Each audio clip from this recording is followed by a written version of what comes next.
Hello and welcome back around the bonfire. It's a joy to have you here as we're once again going, not multinational, but multi-state. We're super happy to welcome Nate. Nate, and I apologize, I didn't ask you how to pronounce your last name. I'm going to assume Nate Bukaty, Apple TV match analyst. I'm hoping I got it right now.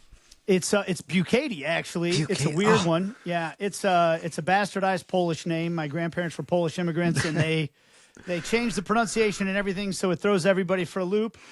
In Chicago, I feel that, I feel at home in Chicago as a Polish American, though. I will tell you guys that.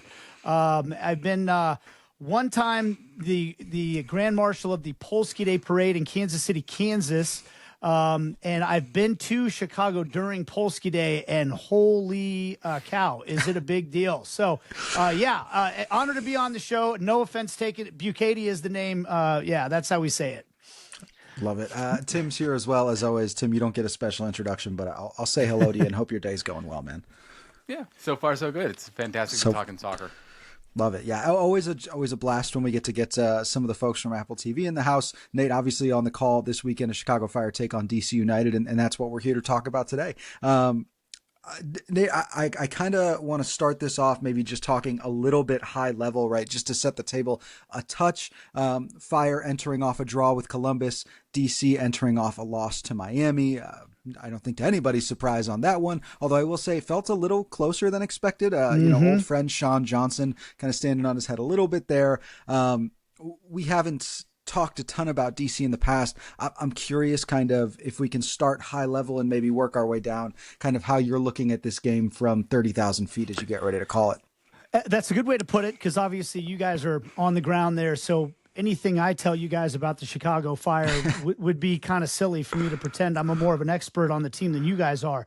As I look at it from a big picture standpoint, this to me is a season for Chicago about, are they going to take the next step? Okay, Greg Berhalter reestablished a little bit of normalcy to the club, got them back to the playoffs, but they want to obviously take a step closer to relevance, especially as you're building towards the unveiling of the brand new shiny stadium.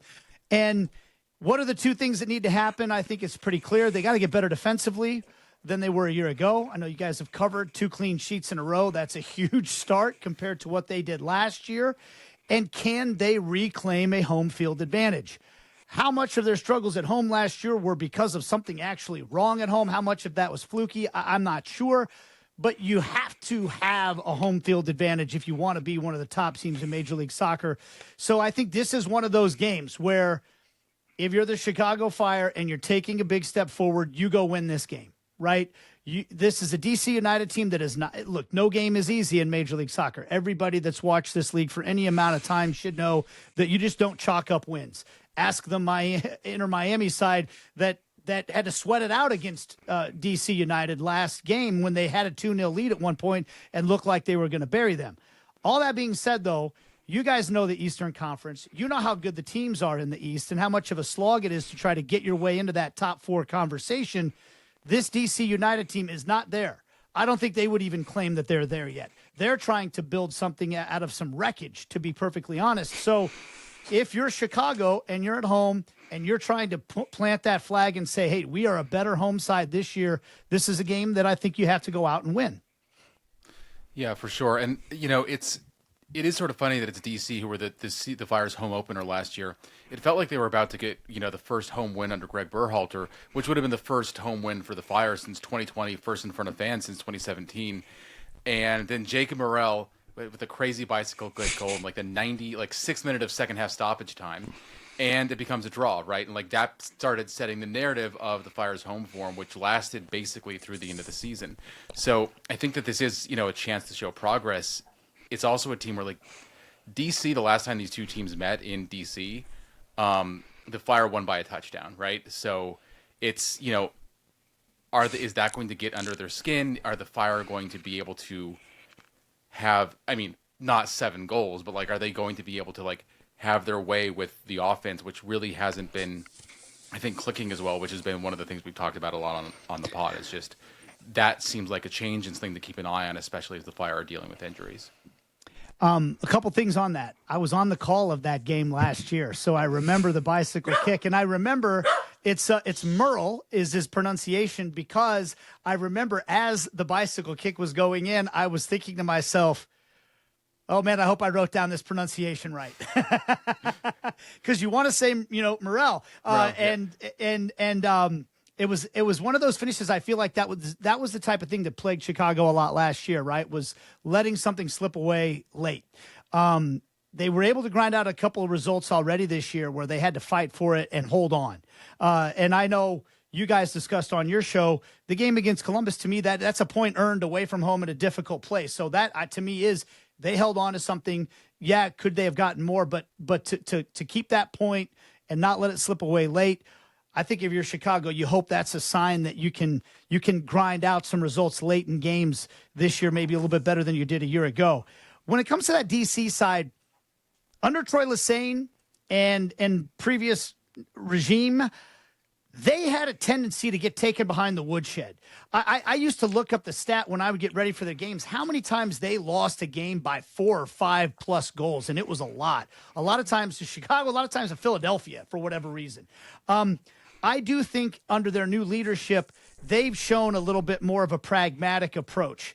Weiler has come in. I look at the game they played on the road against Austin earlier this year, and I'm thinking of that game because I just had Austin this past weekend. So talking to Nico Estevez, their head coach, he said, look, we got a 1-0 win. We had to get a set piece at the end, but DC was really bunkered in and organized and disciplined, and they made themselves hard to break down.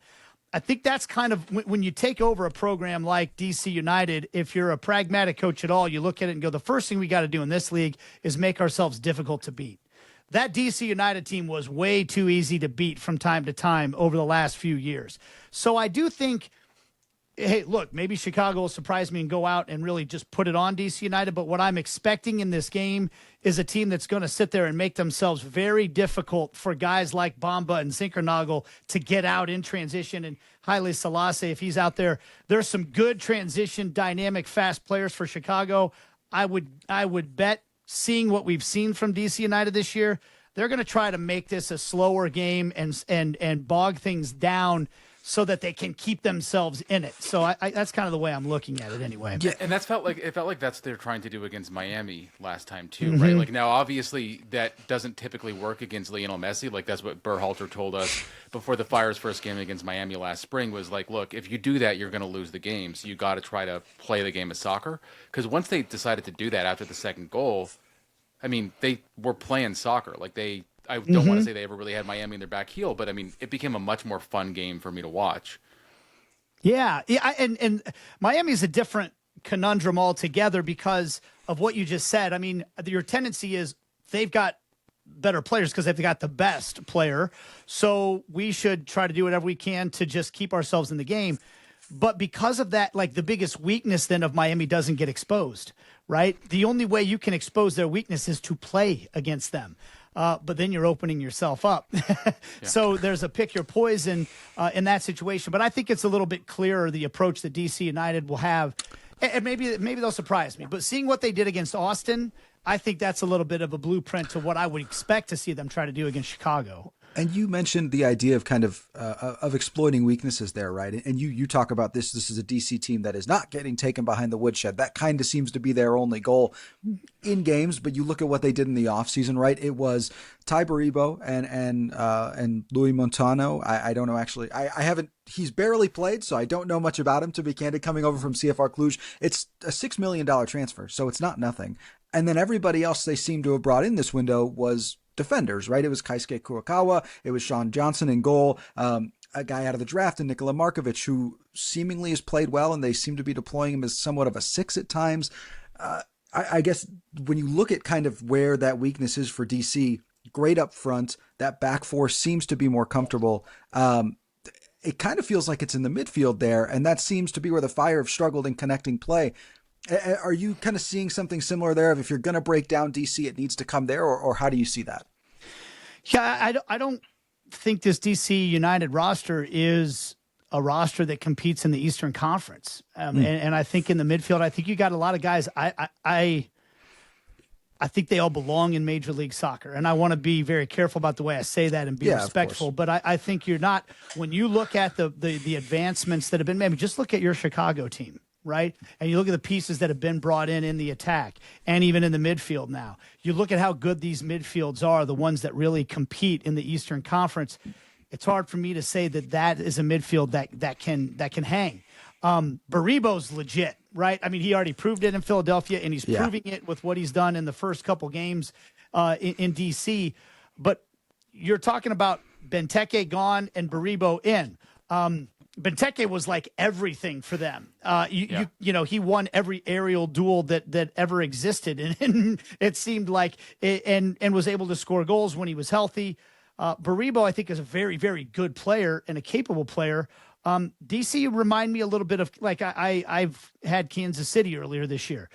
It's a team in transition that's looking to build things. They got a good legit player up top in the number 9 in Joveljic, and then they've got a bunch of pieces that if you maybe dropped one or two of those guys into a side, fine. But when that's your whole side, that's going to be difficult to compete in, and that's kind of how I see DC right now. Yeah, so that's been a little bit surprising to me because I kind of think that they're the same way, and I think that they probably are talking about themselves internally, you know, not the players so much, but like the front office is knowing that this is a process and they're not there.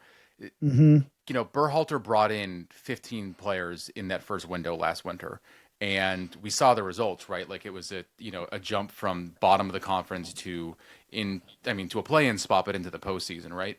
And is it surprising that DC didn't make more moves? I mean, like, you know, Ty Baribo is not nothing, and a team record signing, like that's cool to have, right? Like it shows that there's some ambition there, but you know, it's just that there hasn't been as much roster turnover as you might expect for a team that was going from, you know, spoon to, you know, hopefully contending for something. Yeah, I mean, I think that the offseason's been curious by DC United. Is the like you take a look at what the biggest move they made was their managing director of soccer operations, Dr. Erkut Sogut, who is not really any background at all in running a soccer club, right? He's an agent, and author. You know, I'm not saying it's not going to work. It's just, it's an interesting strategy. Let's see how it plays out. Right. And so, you know, I think that the way they sold it was he's going to have connections to get players and make deals happen and all that. And maybe he'll do a great job, but it just, that right there made you go, oh, that's interesting, right? And so, like, kind of trying to figure out what the direction of DC United is a little difficult, I think. Yeah, it does feel a little bit like, well, we'll just get Wayne Rooney back one more time, and like he can do everything, like he can walk into the club and do whatever he wants. Which, like, it seems like a little bit of that vibe of like, yeah, he's like you've seen the guy play, like, you know, you recognize the name. Yeah. And I would say that's a distinction I do see from Kansas City to DC United. David Lee was brought in, and he is taking a very slow, pragmatic approach. I've had conversations with him, but that you see a clear game plan that's being laid out. And the first was, we're going to get all the dead wood off the roster. We're going to create all this GAM so that then we can go out and start to assemble, you know, build a young squad first and then build up from there. I think it's a little harder to see what the actual big picture game plan is for DC United. Yeah, because I mean, Rafa Wicki obviously is someone that Fire fans, you know well, and just the way that he's been talking about KC, like I think that he has basically let the cat entirely out of the bag. That he's not going to feel any pressure if this team doesn't make the playoffs this year. And we haven't heard anything from DC. Like I haven't seen anything from Weiler that sounds similar. Of like basically like, we know we don't have all the players. It's okay. It's a process kind of stuff.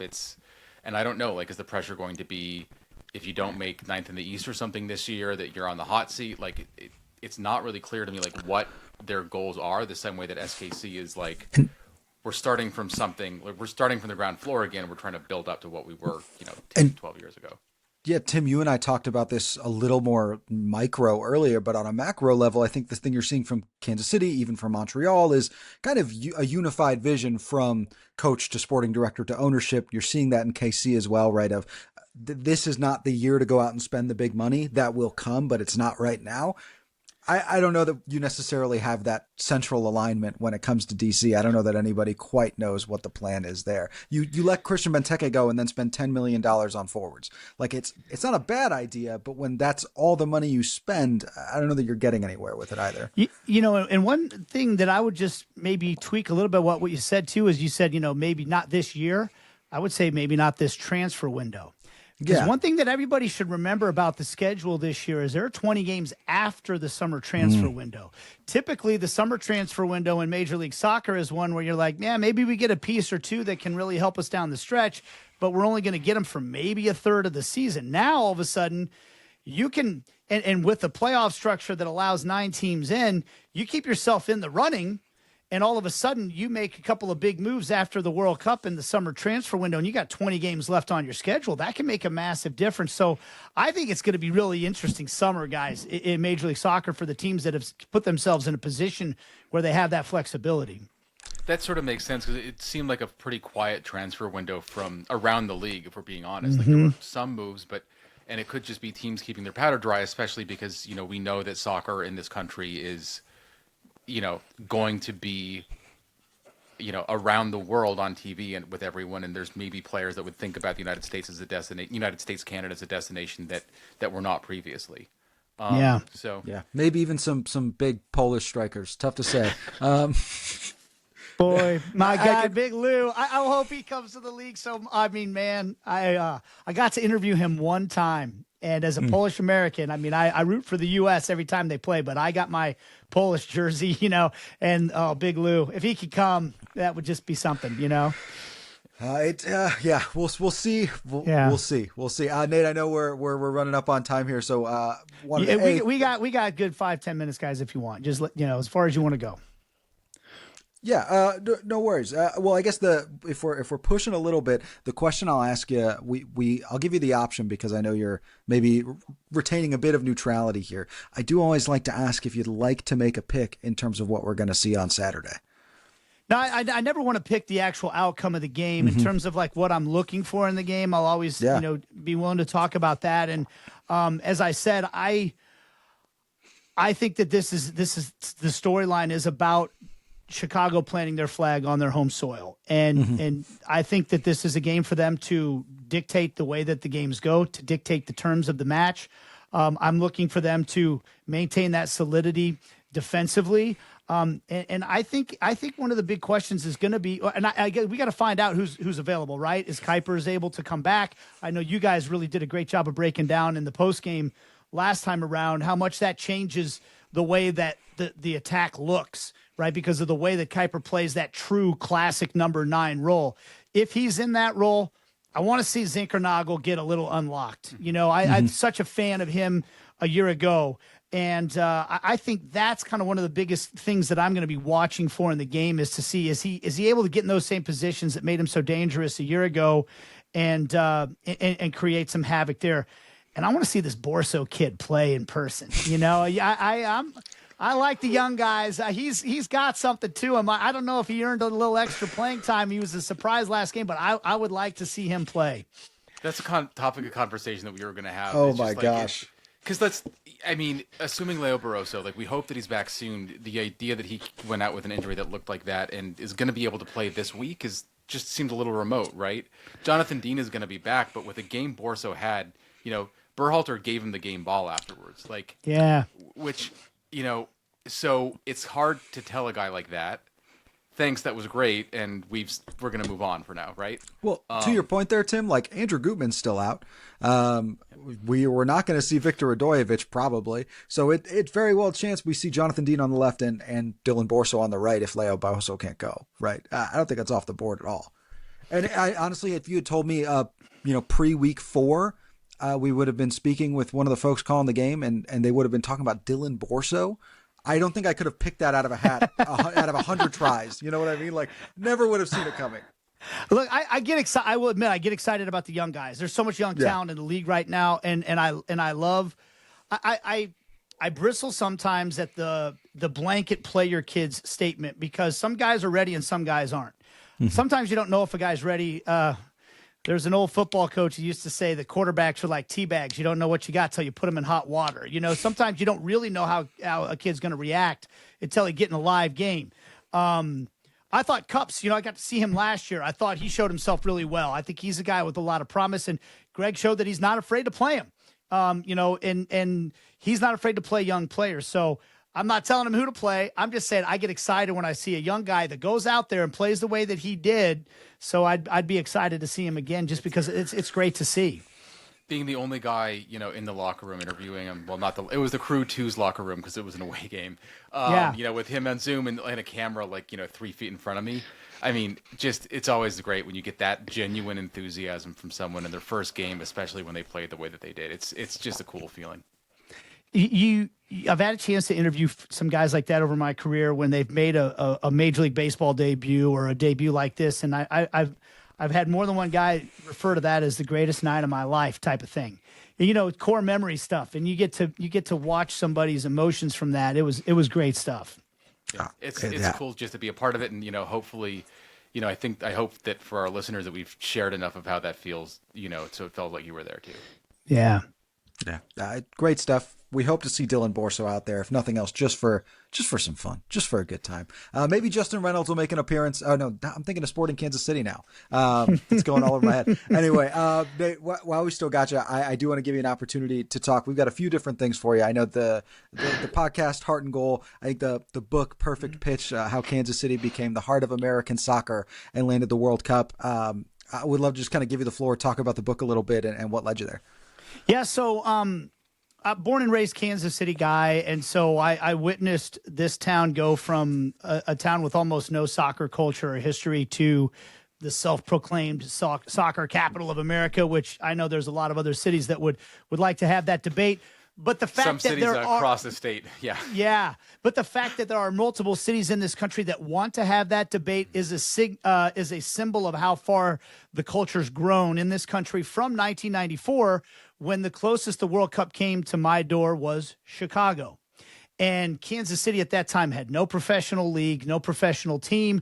I was playing on a high school team where our coach was reading out of a textbook, and we weren't even allowed to play on the high school football field because our athletic director didn't think it was a real sport, To go from that to seeing Kansas City now have a palace for their men's soccer team to play, the first ever purpose-built women's professional sports facility in the world, and an internationally famous show called Ted Lasso that was created by a guy from Kansas City, to having the World Cup come to Kansas City. And not just that, but Argentina, the Netherlands, and England all actively choosing Kansas City as their place to call home during the most important 2 months of their life. How did that happen? It's one of the great underdog stories in American history, in my opinion, which is kind of the story of Kansas City in general.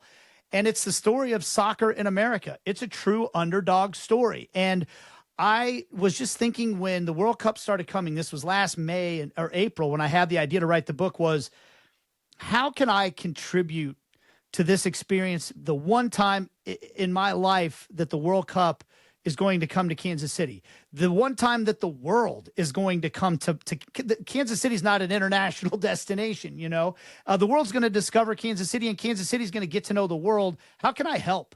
And I just thought, there's this incredible, unique, rich history, both in the city, a city that was born divided by a state line and civil war, a city where Walt Disney got his animation career started, a city where the Santa Fe Trail and Oregon Trail and Pony Express started, all of these, a city where jazz music evolved and for an entire era of American music called the Kansas City Jazz Era, a city where the Negro Leagues were founded. It's this incredibly diverse yet segregated, complicated, confusing city, just like America is as a whole tapestry. And it's a city of bizarre innovation and unlikely underdog stories that really kind of is a microcosm of the country. And that story can be told through its growth in soccer. And so I thought this is a vehicle to help people get to know the town that I'm from when they come here. It's an ability to help, hopefully, people understand that there is a soccer culture in this country that deserves to be respected. Because, and I thought Thomas Muller put it perfectly the other day when he talked about how the general public in the United States does not have a passion for soccer, but the people that do, the community that does have a passion for soccer, is as good as it gets in the world. And in some ways deserves more respect because you guys, us, we've all fought for this sport. You don't have to fight for soccer in England. It's there. Everyone loves it. You don't have to fight for soccer in Argentina. You might have to fight for your team, but you don't have to fight for the sport. Everybody in this country that loves it's had to fight to get relevance, to get people to follow it and cover it like you guys do. And I just feel like this is a book that can hopefully tell that story in a way that will captivate people. Everybody loves a good underdog story. And I hope it has appeal to people and gets people excited for what's coming here because I don't want to get too deep on you guys about this stuff too, but I think a lot of people, if they do have any thoughts about Kansas City, it's a bunch of hayseed farmers in the Midwest. Why would I go there? I think that a lot of people from outside of this country have a lot of opinions on what they think America is right now. And it's not a pretty picture, the stuff that they're seeing. And that is part of it. But this country is a lot more complicated than that. And Kansas City is a lot more complicated than a bunch of hayseed farmers. And I want people to appreciate that when you come here. This is the ugliest thing about our country and the most beautiful thing about it is how messy and complicated we are. And how many different schools of thought we have and how they all swirl and crash together and cause conflict and innovation and all these things. And I want people to appreciate that when they come here, and I want them to like it here, and I want them to like the fact that the World Cup is the type of thing that brings us all together to appreciate the beautiful parts. So that's kind of a big goal in a little book, but that's the long answer to your question. That's why I wrote it, and I hope people like it. Stop that. Really incredibly put. I didn't know exactly what you were going to do there, but man, that was fantastic. We appreciate you sharing the passion with us, man. I think the one thing I tell guests all the time is like, hey, the only way you grow is you grow together, right? And I think that's you summed up that sentiment, I think, incredibly well without knowing that's the sentiment, right? Once again, the book Perfect Pitch, Nate Bukaty. It's releasing May 26th. It's available for pre-order, Amazon, Barnes & Noble, wherever else you get your books, I would imagine. Would go ahead and give that an order. I don't know how you can listen to that pitch and then not do so. Really, really fantastic having you on, Nate. Tim, anything you want to add before we wrap up here? No, that was fantastic, Nate. Really appreciate you coming on. You guys, I just want to say this. You guys are the lifeblood, the people that cover their teams on a daily basis and provide all this content. You keep me informed. You keep your fans informed. And I firmly believe that the Chicago Fire are about to explode as a club with the new stadium news and the investment in players and the investment in training and coaching and everything. I just don't see how this club doesn't become one of the giants in the league here in the very near future. And I think that ride is the most exciting part. So enjoy it and keep up the great work. Thanks. Really appreciate it. Yeah, once again, MLS match analyst Nate Bukaty, also author of Perfect Pitch, How Kansas City Became the Heart of American Soccer and Land of the World Cup, available for pre-order. Go pre-order it. Nate, thank you so much for taking the time to speak with us and joining us around the bonfire. It's been a pleasure, and come on, you men in red.